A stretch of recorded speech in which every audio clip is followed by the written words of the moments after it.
Hola, buenas. Voy a hablar sobre el diseño, análisis acústico y presentación artística de instrumentos sonoros.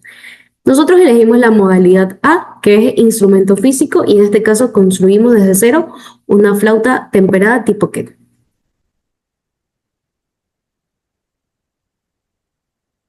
Resumen, este proyecto surge porque muchas veces aprendemos la teoría del sonido únicamente mediante fórmulas, pero es difícil imaginar cómo esas ecuaciones se aplican en un instrumento real.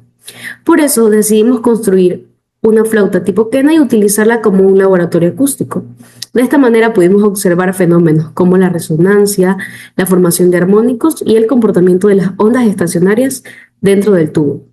Además, este proyecto también tiene un valor cultural ya que la quena es uno de los instrumentos más representativos de la música andina. Al mismo tiempo, demuestra que es posible fabricar un instrumento funcional utilizando materiales modernos como PVC sin dejar de comprender los principios físicos que hacen posible la producción del sonido. Descripción y justificación. Elegimos construirla porque es un instrumento relativamente sencillo en su estructura, pero muy interesante desde el punto de vista acústico. Aunque parece solo un tubo con orificios, en realidad dentro de él ocurren muchos fenómenos físicos relacionados con la propagación del sonido, la resonancia y la afinación.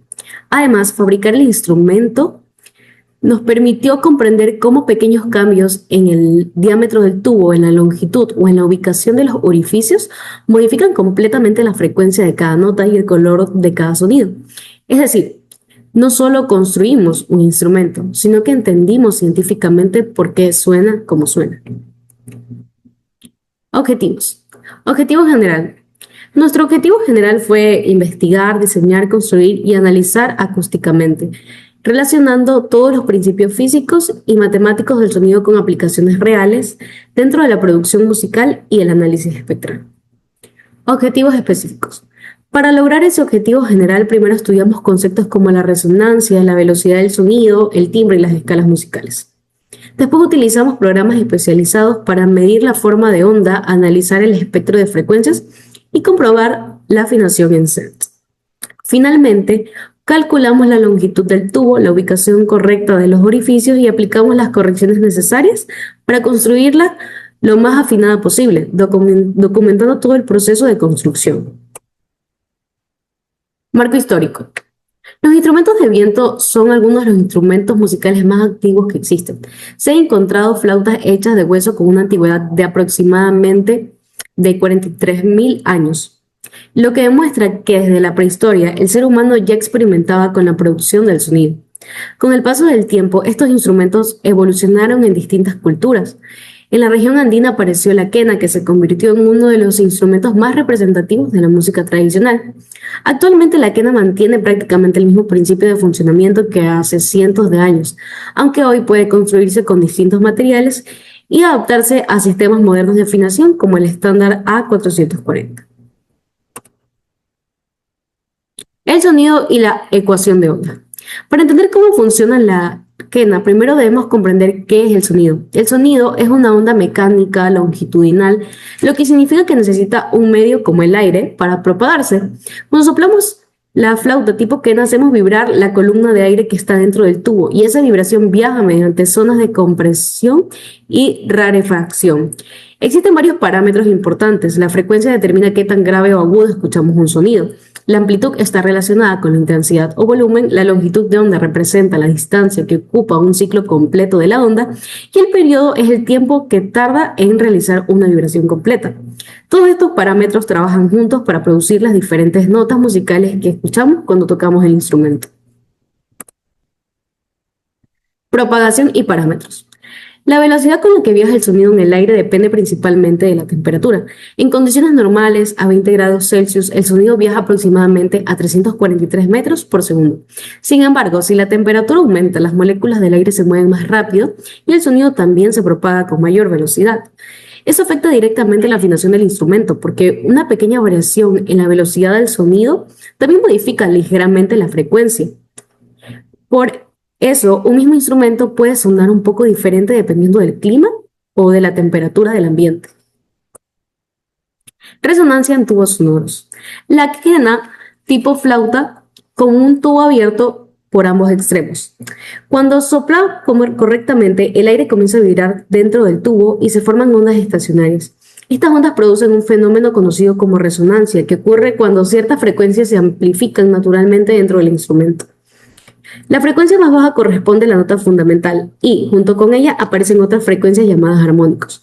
Estos armónicos son muy importantes porque enriquecen el sonido y le dan el timbre característico, haciendo que podamos distinguirla fácilmente de una flauta dulce o una flauta transversa, aunque todas pertenezcan a la misma familia de instrumentos de viento. Envolvente, ADSR y timbre. Además de la frecuencia, también analizamos cómo evoluciona el sonido en el tiempo mediante el envolvente. La primera etapa es el ataque, que ocurre justo cuando empezamos a soplar. Este momento produce un pequeño ruido debido al choque del aire contra el bisel.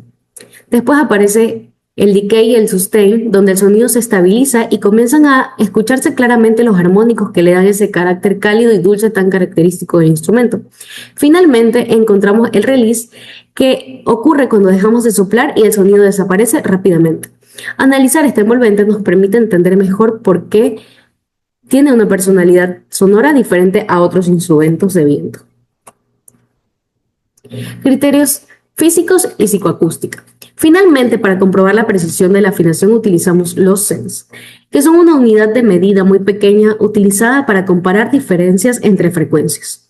Un semitono equivale a 100 cents, por lo que esta medida nos permite detectar errores muy pequeños que incluso pueden ser difíciles de percibir a simple oído. También estudiamos el fenómeno de los batimentos, que ocurre cuando dos sonidos tienen frecuencias muy parecidas. En este caso se escucha una especie de pulsación o vibración que desaparece cuando ambos sonidos quedan perfectamente afinados. Este fenómeno es muy utilizado tanto por músicos como por luthiers para realizar afinaciones mucho más precisas. Conclusión. Este proyecto nos permitió comprobar que detrás de un instrumento tan sencillo como una flauta tipo Kena existe una gran cantidad de principios físicos y matemáticos. Pudimos relacionar conceptos como la propagación del sonido, la resonancia, los armónicos y la afinación con un instrumento construido por nosotros mismos. Además, el uso de herramientas de análisis espectral nos permitió verificar experimentalmente que las mediciones obtenidas coinciden con lo que predice la teoría. Esto demuestra cómo la acústica musical no solo explica el funcionamiento de los instrumentos, sino que también constituye una herramienta fundamental para la producción musical, el diseño de instrumentos y la ingeniería de sonidos. Gracias. Bueno, profesor, voy a exponer eh, la construcción de la flauta del tubo PVC. A presentar la metodología de construcción, el análisis técnico y los resultados acústicos de una flauta artesanal elaborada en tubo PVC. En este proyecto combinamos conceptos teóricos de acústica y tubos sonoros con la experimentación práctica y el análisis espectral por computadora. Herramientas, materiales y herramientas. Para la construcción del instrumento empleamos materiales muy accesibles pero que requieren cierta precisión. Como cuerpo principal utilizamos un tubo de PVC rígido. Para, para la perforación requerimos un juego de brocas de 2, de 5, de 7, de 8 y de 9 milímetros. Em, de corte, como herramientas para corte utilizamos una sierra de mano, como se ve en la foto, un estilete y una lija como para lijar los bordes, el que no se vea algo rústico, ¿no? Eh, para sellar el extremo de la boquilla utilizamos también un tipo de corcho o, en su defecto, como yo lo utilicé, un foam texturizado de alta densidad. Diseño y boquilla del bisel. El proceso de construcción consta de etapas clave, pero primero cortamos el tubo PVC en una longitud de 300 milímetros o en su defecto de 3,2 centímetros. En este caso vemos la primera imagen, que es lo que cuando se hizo la flauta en sí, se cortó a dicha medida, ¿no? En este caso yo utilicé un flexómetro para poder hacer las medidas exactas que se requiere al momento de hacer o elaborar la flauta. Luego de 30 milímetros del borde superior, marcamos una ventana rectangular de un ancho transversal de 8 milímetros. En este caso es esta imagen de aquí, que estamos viendo que estamos calculando más o menos los 8 milímetros, perdón, los 30 milímetros, y de ancho, como quien dice, los 8 milímetros. En este caso vemos del otro lado de esta imagen que ya está, de hecho ya está cortado, y esto es lo que vamos a hablar ahorita sobre lo que viene siendo la lengüeta o el biselado. El paso crucial consiste en que el cúter corte como un biselado en el ángulo agudo en el borde posterior, creando una lengüeta. Este bisel afilado es el encargado de dividir las columnas de aire introducida por el ejecutante y genera el fenómeno de turbulencia acústica necesario para reproducir el sonido. Perforación y calibración de orificios. Para la orientación digital, trazamos una línea guía longitudinaria a lo largo del tubo. Ahí se puede apreciar, se borra un poco, pero ahí se puede apreciar la línea que se traza. Y a partir del bisel medimos la- las posiciones exactas para los 6 huecos, ¿no? Desde ahí medimos 120 milímetros para el primer orificio, luego 142 milímetros, como están viendo aquí en la, en la diapositiva, tercero 162 milímetros, cuarto 192 milímetros, 211 milímetros, 238 milímetros. Todo esto con las brocas, pues, que se necesitan para esto. Como vemos aquí abajo, el proceso por etapas, perforación de guía. La guía que vamos a utilizar es de 2 milímetros, como para poder centrar bien el hueco y pues, que no se vaya más allá o más acá. Y en su efecto, después del 2 milímetros pasamos a todas, pasamos 5 milímetros. Ensamble de tapón y anillo. Para completar la boquilla, recortamos un cilindro de Fomex de alta densidad, y lo introdujimos a presión dentro del tubo. En este caso vemos la forma cilíndrica que le dimos al Fomex, y esto lo introducimos aquí. En la siguiente foto pues, no se ve mucho porque ya puse una foto acá nomás. eh, de que no se ve que se hubiera introducido, pero ahí dentro, aquí dentro va el Fomex, el taponcito o la forma cilíndrica, por medio de presión, ¿no? Ubicando exactamente 5 milímetros del bisel este, para que obstruya más o menos el, el- el paso pues, del aire sobrante, ¿no? Por último, cortamos, eh, cortamos un segmento secundario del tubo PVC de 30 milímetros con una apertura longitudinaria. ¿Qué es lo que estamos viendo aquí? Es para el anillo que necesita tapar, en este caso, la forma cilíndrica y poder dar ese efecto como para poder nosotros reproducir ciertas notas, ciertas frecuencias en la flauta, ¿no? Como para que pueda funcionar la flauta como tal. Eh,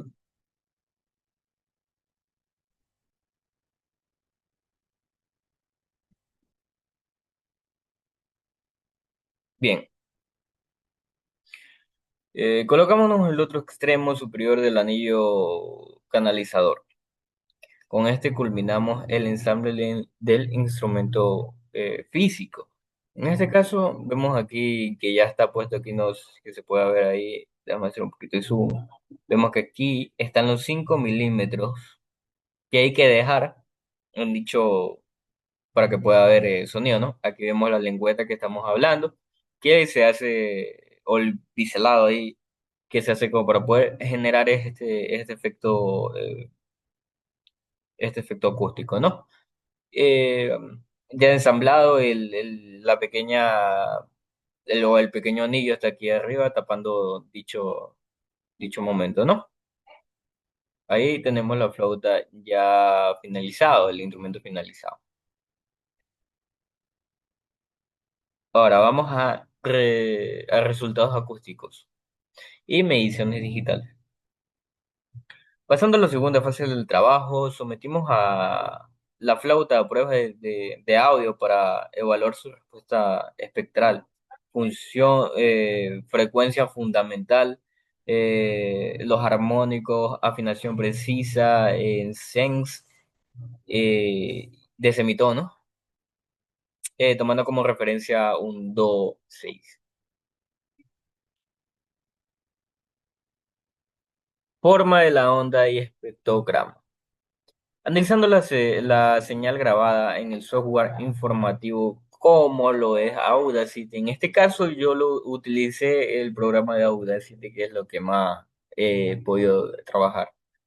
Y eché algo de Audacity y he podido hacer este trabajo en Audacity.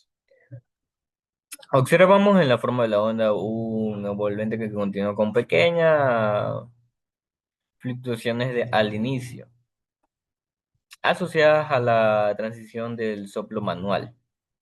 Al examinar el espectrograma aparece claramente como la energía acústica se concentra en la franja de la frecuencia fundamental, en este caso es do 6, aquí vemos, se concentra ahí, esa es la frecuencia fundamental en este caso. Mostrando también la presencia de parciales armónicos en el dominio del tiempo. Aquí estamos viendo los armónicos que se generan a partir del 2.7. Frecuencia fundamental y armónico, ¿no? En este caso vamos a analizar el armónico estudiado en la nota C, en los armónicos y en la fundamental, en este caso puse dos armónicos, pero ahí se puede observar muy bien que hay más de dos armónicos. Bien, registramos la frecuencia fundamental en un afinador que esté calibrado en A4 o 440 en su defecto, 440 Hz. En la curva de respuestas observamos puros armónicos secundarios significativos, destacándose en su primer armónico registrado en el rango mayor de Sol 3. En este caso es el de aquí. Este es el que está más elevado de todos, es el armónico que se escucharía mucho más. Es un Sol 3. En este caso estamos viendo aquí cómo eh, pasa, bueno, yo tenía el cursor puesto en Fa3, en 190, pero el pico en sí está en Sol 3. El pico de dicho armónico lo tiene en Sol 3. Entonces, ese sería, uy, un momentito, ya, ese sería el primer armónico, ¿no? Eh, bien, ahora, en el segundo armónico presentada en la zona de Re3, eso muestra la geometría manual del dúo generada en una riqueza armónica particular. En este caso vemos ya el segundo armónico que en este caso obviamente es pico en Re3 a 43 decibeles, más o menos por ahí. Se logra escuchar, claro que sí. Y el cursor pues lo tuve justamente ahí en casi la misma frecuencia, ¿no? Bien, continuamos. Amplitud y pico y afinación en C. En la gráfica de amplitud contra frecuencia registramos un pico más alto de la nota 6, de la nota C6 o do 6. Alcanzó un nivel de menos 11.7 decibeles. En cuanto a la presión tonal, medimos una desafinación de más de 32, en este caso sí, 32 cents, que estamos viendo aquí en la imagen.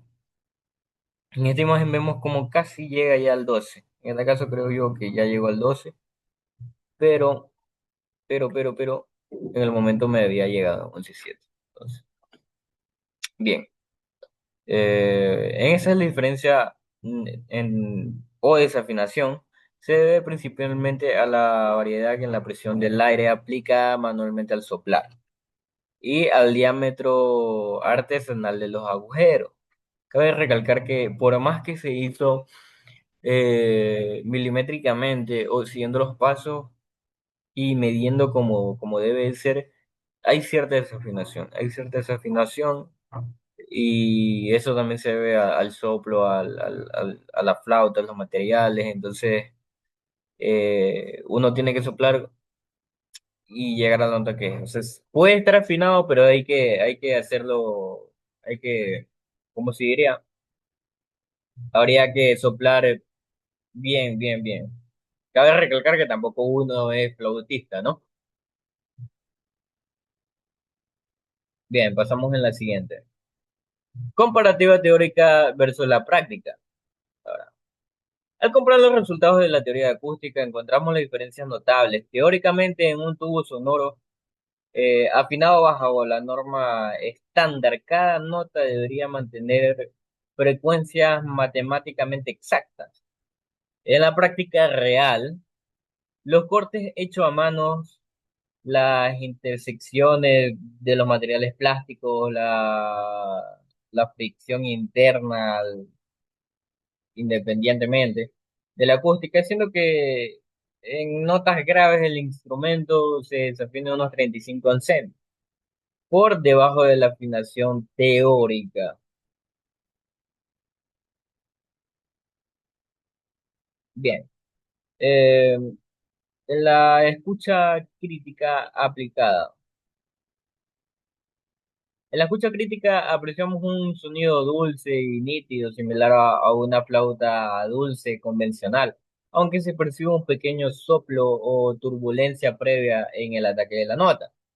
En la zona media el timbre es bastante estable, sin embargo, al intentar ejecutar notas agudas mediante el soplo, sobresoplo, la flauta salta a una octava superior, pero el sonido se vuelve,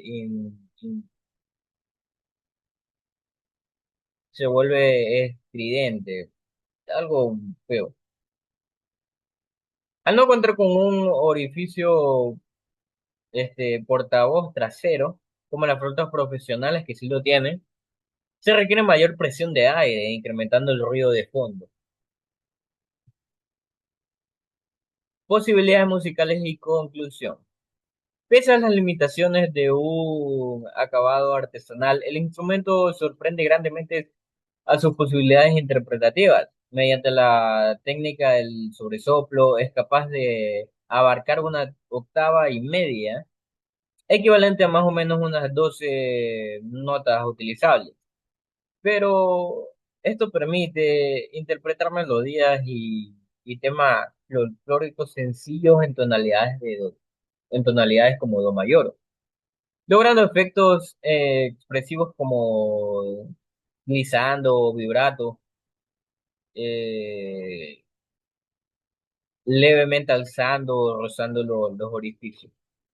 En conclusión, el proyecto demuestra que de forma práctica y funcional los principios fundamentales de la acústica de tubos. Muchas gracias. Hola, muy buenas tardes. Mi nombre es Emilio Villado y hoy voy a presentar la parte final de nuestro proyecto de acústica musical en la Universidad de las Artes, elaborado junto a Helen Pesantes y José Castro. Bueno, entrando a la sección 12 de nuestro archivo, vamos a ver la relación de este instrumento con la producción musical, cómo corresponde en el estudio y qué decisiones tomamos al momento de grabarlo y mezclarlo. Evaluación técnica en producción. Para evaluar la flauta usamos como referencia el afinador Sound Corset, configurado en la afinación estándar de 440 Hz. El instrumento funciona muy bien para grabar melodías o fondos en música folclórica y experimental, aunque al hacer los agujeros a mano, dos notas nos quedaron un poco graves. Así que preferimos dejarla así para analizar cómo reacciona realmente el PVC. Mediciones de frecuencia y desviación. En los números concretos, la nota 2.6 nos dio una frecuencia de 1046.5 Hz, subiendo 32 céntimos de semitono porque las notas agudas cambian rápido según la fuerza del soplido. En cambio, en las notas graves perdimos hasta 35 céntimos, quedando un poco desafinada hacia abajo por la fricción del aire dentro del tubo. Respuestas de frecuencia y decisión de mezcla. Al revisar el audio en programas como Audacity o Reaper, vimos que la fuerza de la nota principal 2.6 llegó a un volumen de menos 11.7 decibelios. Sus armónicos o tonos secundarios cayeron mucho más bajo, en cambio, a menos 31 decibelios correspondientemente y menos 41 decibelios. Por eso, en producción, la idea es corregir esas notas graves con una afinación digital y usar el ecualizador para darle un poco más de brillo al sonido.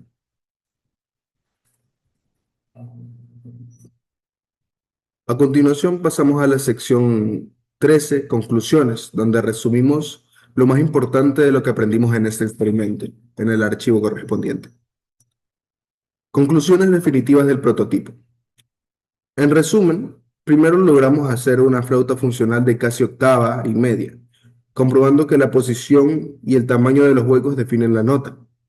Y segundo, como no le pusimos el agujero en la parte de atrás, para sacar los agudos hay que soplar más fuerte, lo que genera un pequeño ruido de aire al inicio siempre. Esquema espectral de la columna de aire. Bueno, en este gráfico se ve clarito cómo casi toda la energía y el volumen se quedan en la nota principal de 1046.5 Hz y los demás tonos van bajando. Esto explica por qué la flauta tiene un sonido suave y opaco, muy propio del plástico como tal. Recomendaciones. Bueno, yo sugiero tres cosas. Al construirla, agrandar los huecos muy despacio con la lija porque si no nos podemos pasar de la afinación al tocarla. Hay que controlar bien el aire. Y al procesar el audio en la computadora hay que usar un filtro para quitar el soplo grave de la boquilla. Estrategias de producción y muestreo. Para usarlo en un tema profesional, lo mejor es ampliar realmente, o grabar cada nota por separado, para corregirla en la computadora y colocar un micrófono un poco al lado respecto al videl, para que no capture el golpe directo del aire. A continuación, las referencias bibliográficas.